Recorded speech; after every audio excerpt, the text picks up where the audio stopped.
Bueno, chicos, otra vez buenas tardes con todos. Iniciamos la Magíster, buenas grabación tardes. buenas tardes, Jorge. Iniciamos la grabación en este nuevo día de clases, continuando con el estudio de lo que es el sílabo. Tenemos como tema de la recepción del aviso de enfermedad. Pero antes de eso, les voy a recordar que ayer les envié bueno, no digo una tarea, sino más bien las especificaciones de cómo ustedes deben realizar el portafolio. En esas especificaciones también les anexé una guía de acuerdo a las normas APA que estamos utilizando acá en el instituto para el desarrollo de todos esos procesos de proyectos y de tesis, y también de los trabajos que elaboran en la parte académica los estudiantes y que son enviados por los docentes. Me imagino y yo creo que ustedes han de tener, los que han revisado, ¿no? Porque no sé si lo han revisado todos. Creo que han de tener algunas dudas, algunas inquietudes al respecto en cuanto a la elaboración de este portafolio. En caso de no ser así, pues bueno, los felicito porque en realidad, pues, si han entendido de cómo debe ir el portafolio, en buena hora por ustedes. Pero si no, pues les voy a dar una tutoría. Déjenme ver cuando tengo tutorías con ustedes.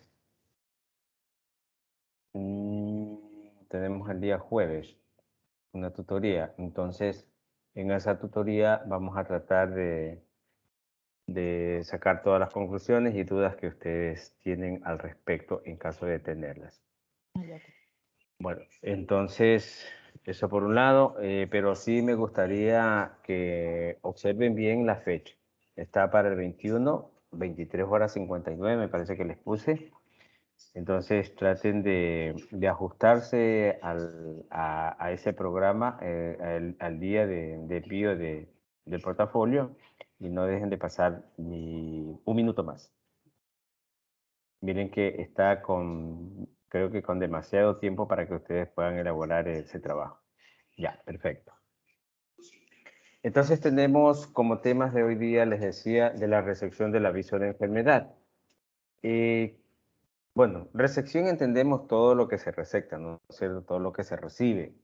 Y cuando hablamos del aviso de enfermedad, es prácticamente un documento que se utiliza para aquellos trabajadores que laboran en instituciones o en empresas a las cuales pues ellos tienen que emitir una evidencia en cuanto a la ausencia por alguna enfermedad en horas de su trabajo. Así se lo tiene entendido. No sé ustedes qué me pueden decir al respecto, qué ustedes creen o qué pueden entender de lo que es de la recepción del aviso de enfermedad.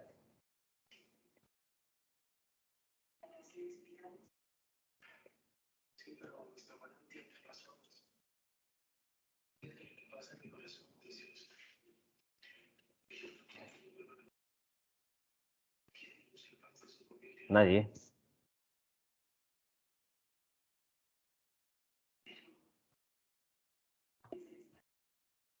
Bueno, para mí el aviso de enfermedad es como la legalización del permiso que obtiene un trabajador dentro de una empresa cuando alega enfermedad. O sea, por ejemplo, aquí en el caso de la empresa donde yo trabajo, el empleado se puede ir a cualquier centro de salud pero tiene que cumplir con el requisito de legalizar ese aviso de enfermedad ante la autoridad competente, que es el IES, para que nosotros podamos justificar el tema. Si no, simplemente entonces ese día de labores se tiene que justificar o con vacaciones o con día de trabajo sin sueldo. Perfecto. ¿Alguien más quería hacer alguna aportación? A mí lo que me salió cuando yo investigué sobre el tema de revisión de aviso de enfermedades profesionales, me indicó que la persona envía como que advierte en caso de esa enfermedad profesional y manda un comunicado a las unidades de seguro de trabajo. Al IES creo que era, IES, algo así, más o menos. Sí, para revalidar, como dice Nuri, en el caso de que el trabajador sea atendido en algún centro que no sea el IES, puede revalidar su certificado en el IES para que esa convalidación sea justificable en el trabajo. ¿Alguien más quiere decir algo? Lo que yo investigué referente a lo de la enfermedad profesional es que, por ejemplo, ya cuando un trabajador ya se le detecta lo que ya se le da un diagnóstico de que tiene una enfermedad profesional, deberá apegado obviamente a la ley, donde nos dice que después de haberse diagnosticado ya la enfermedad profesional, deberá ¿cómo se dice?, documentar o subir el documento a lo que es la parte del IES, y que esto deberá realizarlo 10 días, 10 días antes, después de que ya se le dio el diagnóstico. Es decir, por ejemplo, se le determina que tiene una enfermedad profesional y tiene 10 días para poder subir este documento de que tiene una enfermedad profesional. Para subir Claro, no tan solo de que tenga una enfermedad profesional, simplemente de que haya aparecido una enfermedad para que pueda ser convalidado su certificado.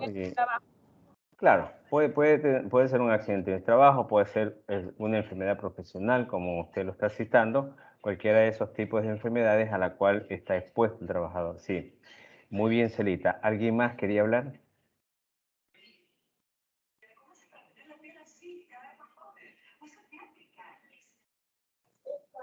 Bueno, dentro de lo que yo investigué también vi que la recepción del formulario es como un reporte y que se lo hace por medio del IES, donde se descarga el formulario y es un trámite que lo puede hacer el empleador, el mismo trabajador o un familiar. Ya, perfecto. Sí, todos están centrados en consideración a esta temática de hoy día, ¿no? Sí, ese es un aviso de enfermedad a la cual pues el trabajador puede hacer uso de la misma y bueno, estamos hablando también de sus derechos, ¿no? Derechos como trabajador a que sea asistido en este caso por un médico o por un especialista en el cual pues revise de que si no lo es a través del seguro lo puede hacer particularmente de acuerdo a las condiciones de cada uno de ellos y emitir ese certificado para que sea revalidado por el IES y tenga una mayor validez. Una cosita Perfecto. ahí, Sí, Magister, una cosita. sí. Existen dos entornos para el ingreso de los avisos de enfermedad. O sea, si el permiso que te entrega el médico particular o el médico del IES es de 1 a 3 días, se puede ingresar como por medio de un entorno que se llama notificación de avisos de enfermedad. Pero si ya tiene que ver con un accidente de trabajo o una enfermedad profesional, es en otro ambiente que tiene el IES, que ahí sí cuentan lo de los 10 días y todo, porque hemos tenido casos que a veces los trabajadores se olvidan de ingresar los certificados y lo han hecho hasta después de 15 días y no ha pasado nada, porque igual solamente son permisos de 1 a 3 días. Con el otro sí. En el momento de que el empleado no reportó y el empleador tampoco lo reportó dentro de los 10 días, se corre el riesgo de que le hagan una inspección. Sí, gracias, Nuri, por tu aporte. Sí, en realidad, pues bueno, en sí el trabajador, en pocas palabras, bueno, hay muchos casos, igual a pesar de la experiencia que se han suscitado durante casos similares en el mismo trabajo, hay muchos casos que se siguen reportando como como las ausencias en su trabajo porque no tienen el conocimiento respectivo para poder justificar estos permisos o en su defecto no tienen esa educación. ¿Me están escuchando? Hola. Chicos, ¿me escuchan? Sí, se escucha. Sí se le oye, Magister. Ya, No pero le los entiendo. veo pausados a toditos ustedes. No se mueven para nada, entonces por eso dije, estoy hablando y nadie me escucha. Nadie se mueve, ahorita recién medio por ahí, como en cámara lenta. Bueno, entonces esa es la iniciativa en cuanto a la recepción del aviso de enfermedad. Voy a proyectarles la diapositiva que les tengo preparado para poder entender un poquito mejor esta recepción del aviso de enfermedad.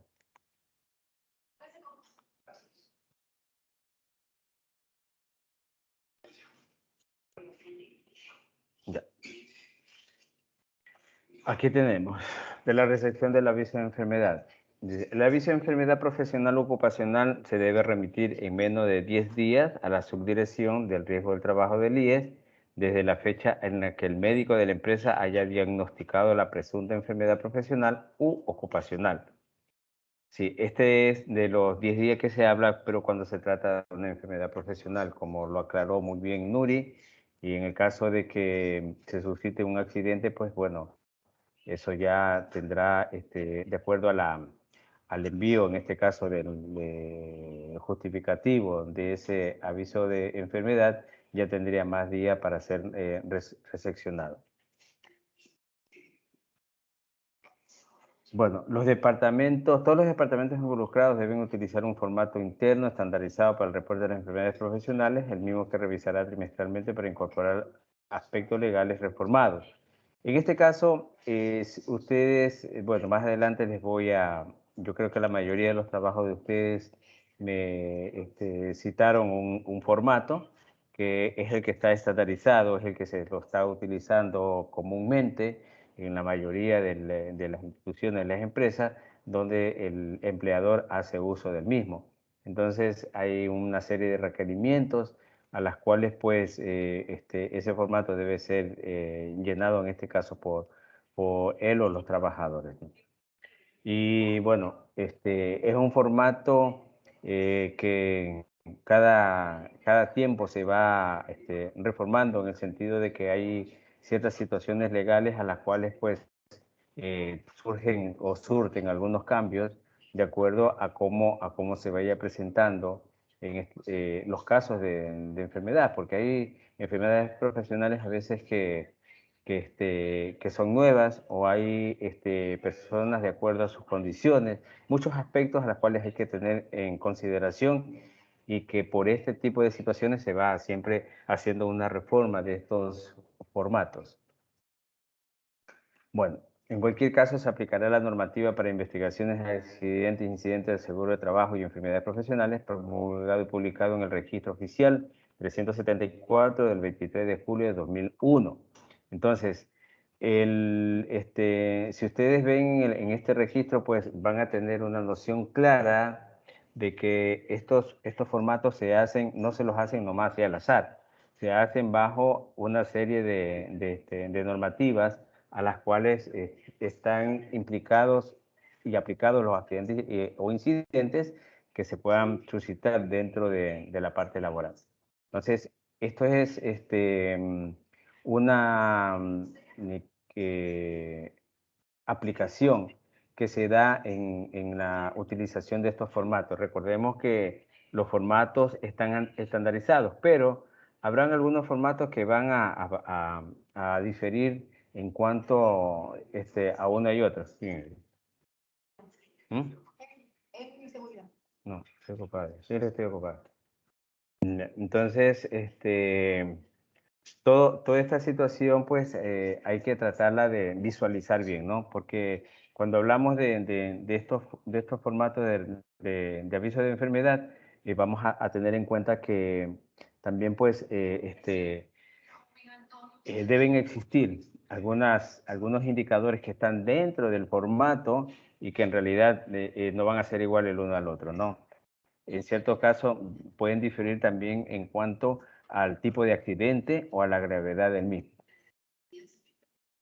Aquí tenemos un formulario para el aviso de enfermedad, ¿no? El formulario que normalmente ustedes observan aquí, déjenme ver si lo puedo hacer un poquito más. Si alcanzan a ver, ¿no, chicos?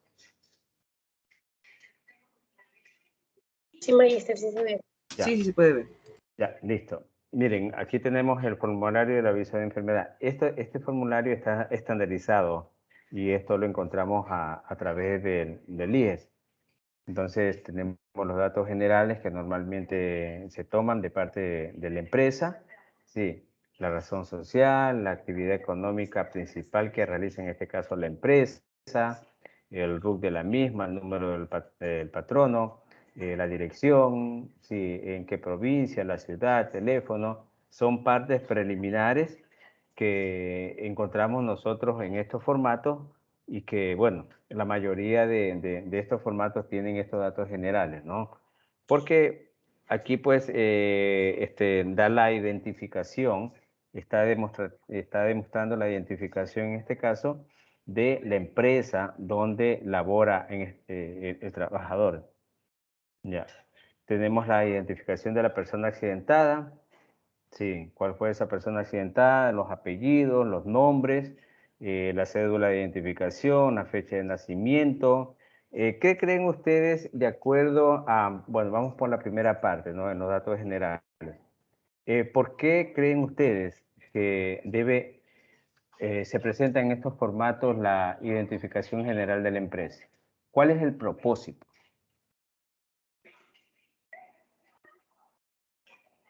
Escucho.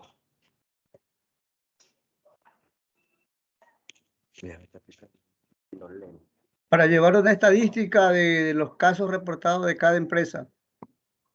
En este caso, los accidentes. No te escuché bien, Jorge, discúlpame que está ahí. Estoy con una situación aquí. Le digo, Magíster, para llevar una estadística de los riesgos o accidentes de trabajo que han suscitado dentro de cada empresa. Ya. ¿Quién más me puede hacer otra aportación a lo que dijo Jorge? Para ver a qué se dedica la actividad que realiza tal empresa. Para ver, Ya. yo pienso que también para verificar si están cumpliendo o no con el aporte patronal. Ya. Hay muchas situaciones, factores que van a incidir en cuanto a este tipo de preguntas que se hacen. O sea, no preguntas, sino a esta clase de indicadores que están dentro de estos formatos. Porque, bueno, como antecedente es importante tener identificado pues cuál es el lugar donde el trabajador está desarrollando sus actividades, ¿no? Porque, y también un ratito, chicos, un ratito.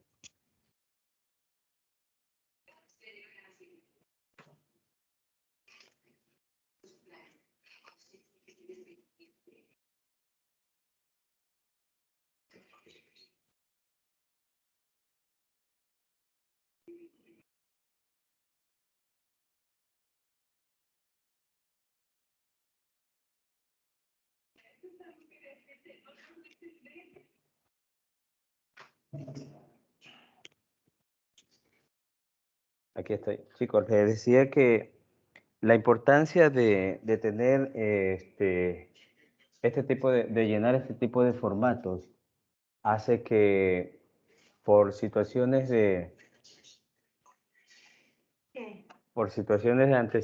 antecedentes, es importante saber dónde labora el trabajador, porque, bueno, las actividades que se cumplen dentro de la institución o de la empresa donde ellos trabajan, pues el médico en este caso, o la persona que está,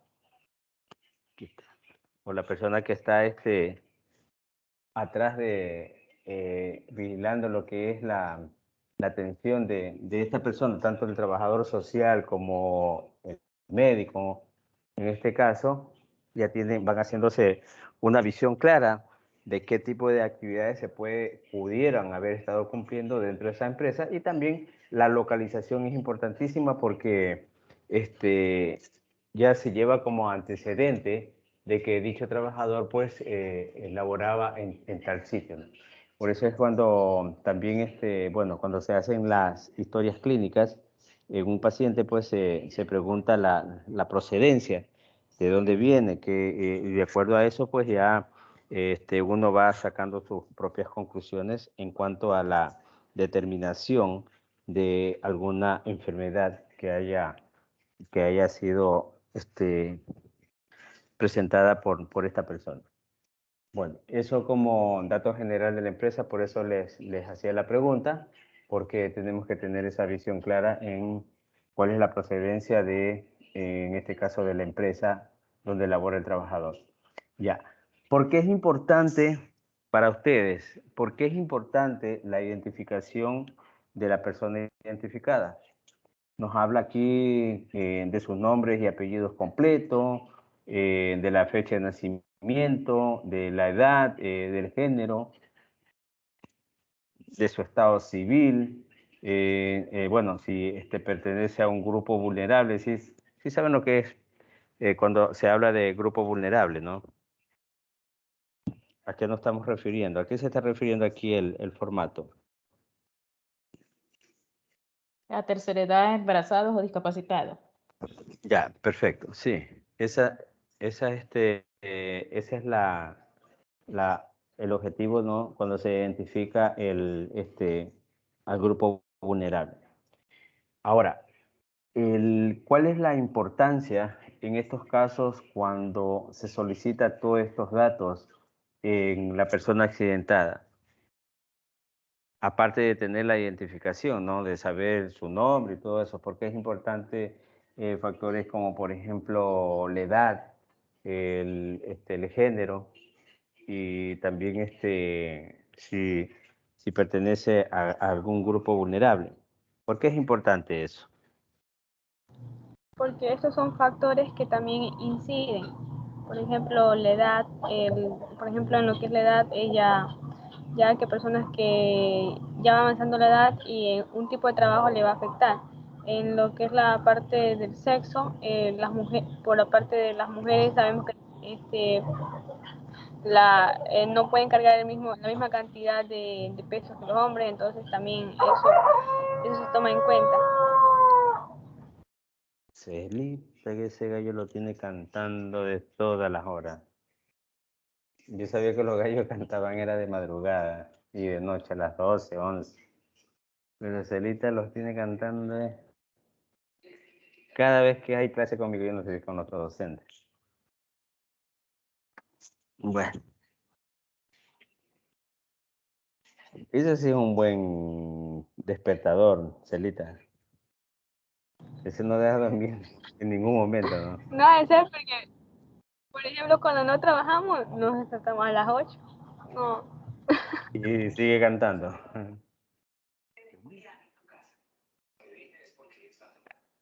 Bueno, ya, entonces, para eso es la importancia. ¿Alguien más quería anexar algo más de lo que dijo Celita? Sí, es muy importante lo que dice Celita porque son factores identificables para saber el tipo de actividad que realiza, en este caso, el trabajador e ir verificando, pues, ¿no? Si son actividades que están correlacionadas al factor, a la edad de la persona, si de pronto vamos a decir una actividad X está influyendo o puede estar influyendo a que esta persona esté acarreando estos tipos de enfermedades. Porque, bueno, si podríamos decir y poner algún ejemplo, como por decir aquellos trabajadores que laboran en una área donde exista la manipulación de químicos. Sí, podríamos sacar conclusiones de que ya una persona a cierta edad, donde tenga una dificultad o un antecedente patológico respiratorio, podemos estar deduciendo de que ya esa persona está siendo objeto a que esta enfermedad profesional pues se haya presentado o la haya adquirido en el transcurso de ese tiempo. Cuando hablamos del grupo vulnerable, sabemos que la vulnerabilidad de una persona también tiene sus limitaciones, y esa vulnerabilidad en esas limitaciones de esa persona hace que acarree también o que sean vulnerables a ciertas afectaciones en la salud, cualquiera que sea.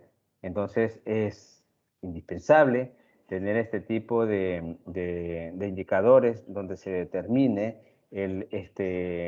estos factores en la persona accidentada, ¿no?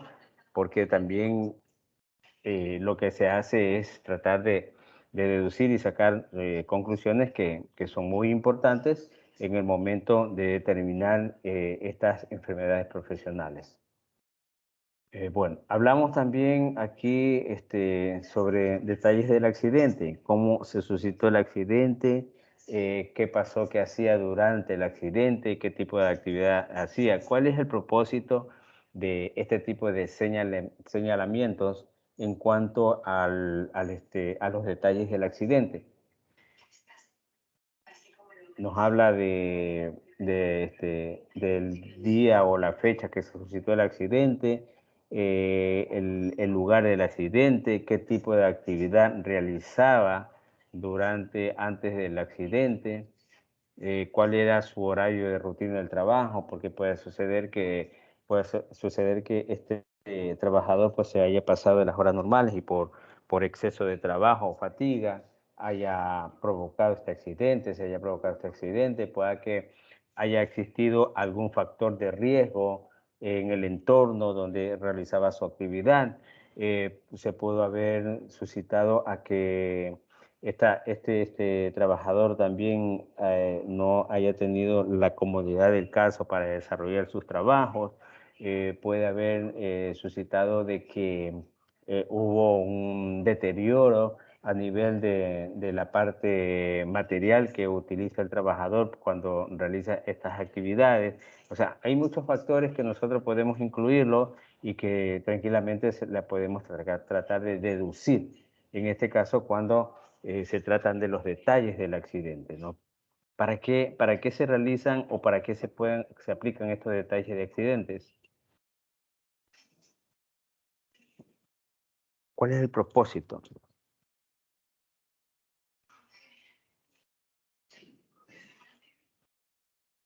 Es un registro que se hace para saber cómo ocurrió.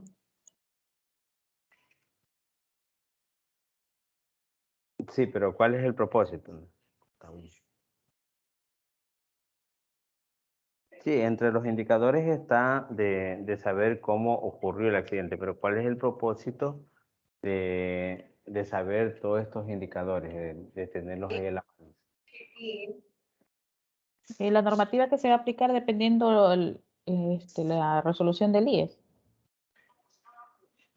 Ha de ser como para, el propósito es obtener la información del accidente para ver si no se pasó de horario, que al final ese accidente que provocó en el trabajador. Ya.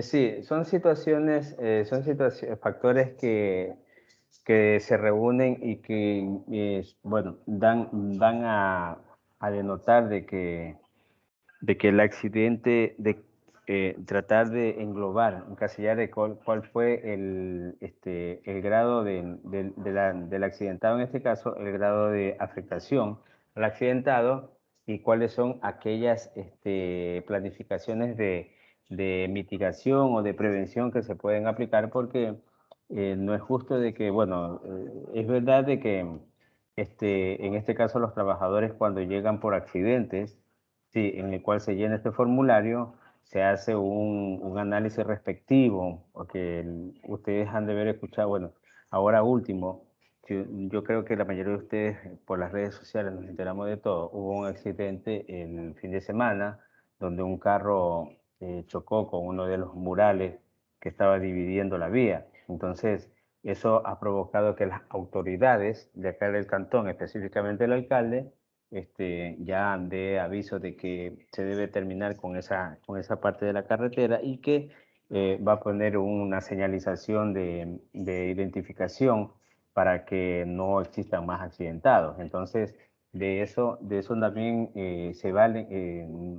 nos valemos, digo yo, porque, bueno, algunos de los casos, cuando se atiende a un paciente se hace una historia clínica en el cual pues se trata de tomar los correctivos necesarios para aplicar un plan de corrección y prevención. En este caso, estos detalles del accidente te van a determinar y te van a dar esa pauta de que en el futuro pues ya no existan más personas con el mismo tipo de accidente. Se trata de ir mejorando y corrigiendo a la par. Cuando hay un accidentado ya en el cual pues se pudo haber evitado este tipo de situaciones y nadie hizo nada por alertar. Entonces, cuando pasa algo y nosotros nos caracterizamos a nivel mundial, nos caracterizamos que siempre tiene que pasar algo como para poder tomar los correctivos necesarios. Y así se da. Entonces, estos formularios de avisos de enfermedad también nos sirven para eso, no tan solo para tener una evidencia de registro de que el trabajador pues se ausentó de su parte laboral y que tiene un justificativo. Está diseñado también para otro tipo de menesteres en el cual pues en este caso el trabajador social, tanto del IES como el de la empresa, pues tendrán que hacer sus acotaciones y emitir pues un informe en el cual se registre de que en realidad pues la empresa está siendo objeto a factores de riesgo a las cuales pues de acuerdo a lo que se ha presentado pueden disminuirse, pero eso ya depende en este caso de las autoridades, depende de esa aplicación de los planes, de aquellos planes de contingencia que se aplican cuando se suscita un accidente mortal en este caso, porque hay accidentes que dejan incapacidad y también hay accidentes que provocan muerte. Entonces, todo esto se puede prevenir, pero siempre y cuando se lo aplique, porque, bueno, si no se lo aplica, pues bueno, ya en este caso las autoridades serán la encargada de correr con esa responsabilidad que acarrea pues la muerte de una persona o un accidente que vaya a significar la incapacidad temporal o permanente de un trabajador. Entonces, chicos, ¿tienen alguna pregunta que hacer sobre este tema?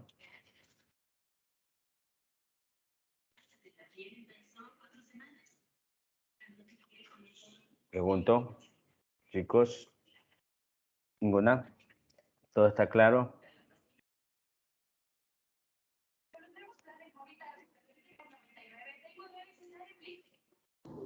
Hice una pregunta.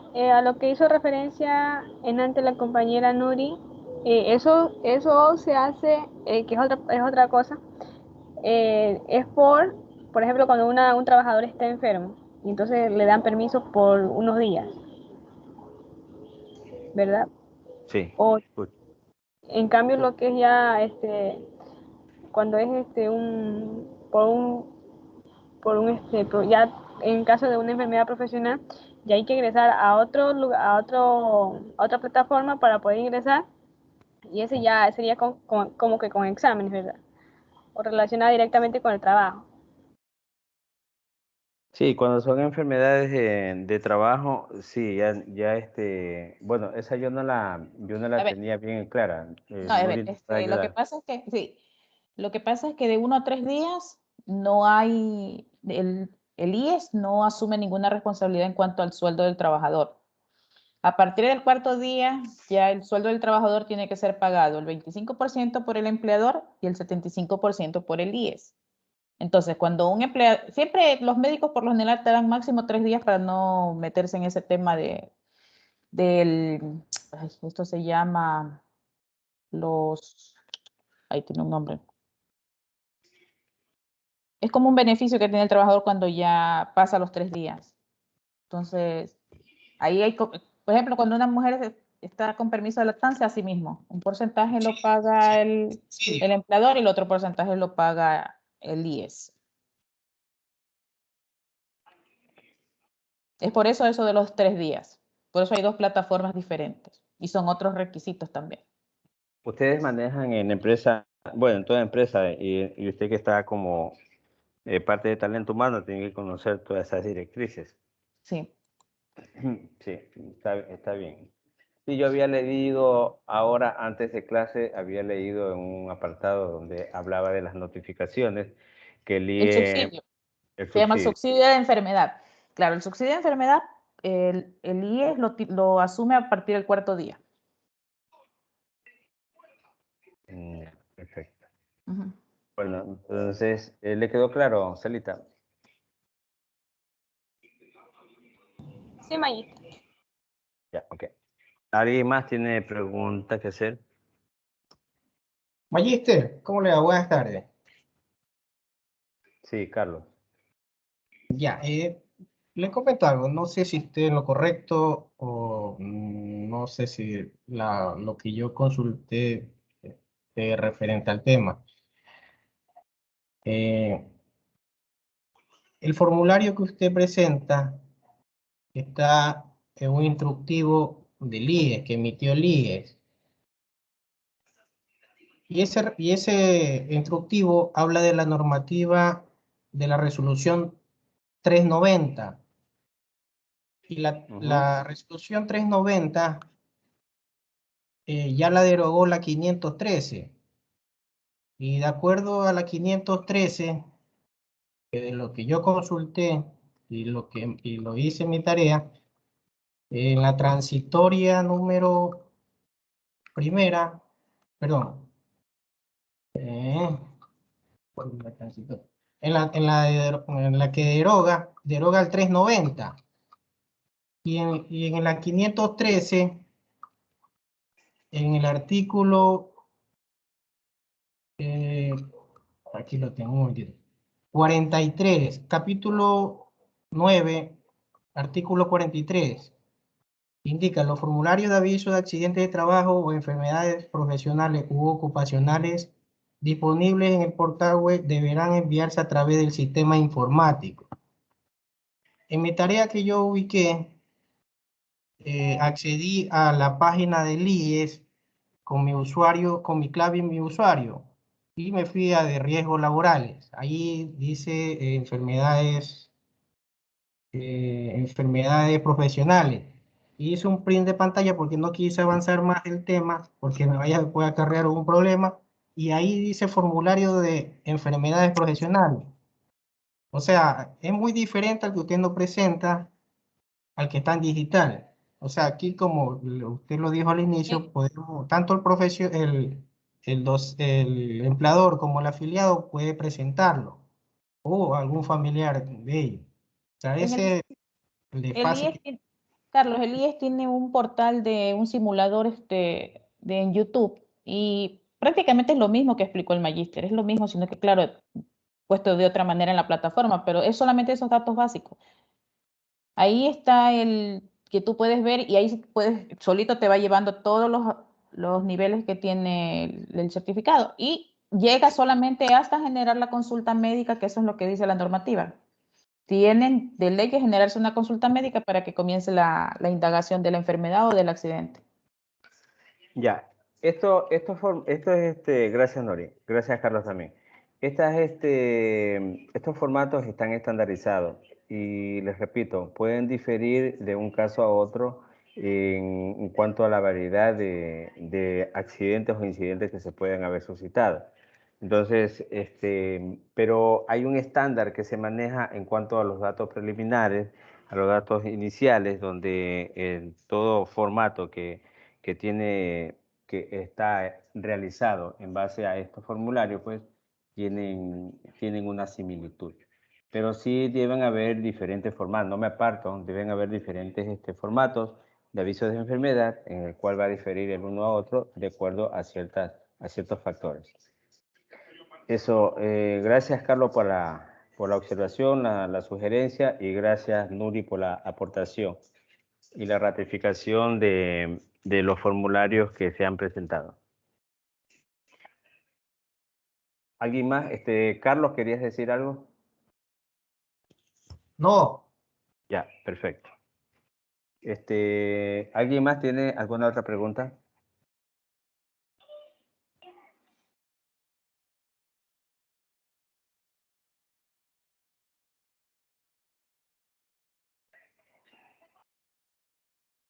Ese es un tema muy importante, corto, pero valía la pena haberlo revisado.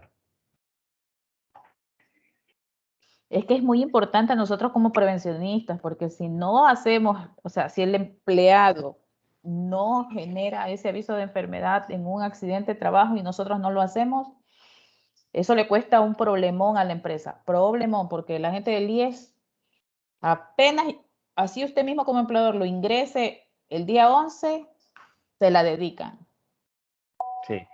Hay normativas y políticas que se manejan y que tienen que cumplirse, pero bueno, esto ya a nivel institucional o empresarial, más que todo en las macros empresas, donde hay más de 500 trabajadores o de 250, yo creo que el que maneja este tipo de avisos de enfermedad ya el trabajador social con recursos humanos. Yo no sé cómo lo maneja, bueno, la empresa de donde trabaja Nuri, creo que es una microempresa, me imagino. Pues aquí hacemos todo, entonces tenemos que estar muy... Claro, muy Y informada de lo... cualquiera de nosotros, o sea, cualquiera de nosotros, hasta con un empleado doméstico, porque esto es a todo nivel, no solamente en empresas, o sea, cualquier persona que esté afiliada en el IES tiene que cumplir eso de ahí. Imagínese usted que usted también sea su propio, con su RUC usted se puede afiliar y usted mismo se enfermó y no lo presentó en los 10 días, usted mismo va a tener problemas. Así es. Así es. A ver, chicos, ¿tienen alguna otra pregunta? Jorge, Ernesto, Juan No, Diego. Magíster, una. Bueno. Bueno, chicos, entonces le hago un recordatorio para que sigan elaborando el portafolio y por interno si tienen alguna duda o por el grupo mejor para que todos puedan despejar la duda, pero en todo caso el día jueves tenemos esa tutoría para poderles indicar todas las dudas que ustedes tengan. Perfecto, entonces aquí dejo por concluida la clase de hoy día.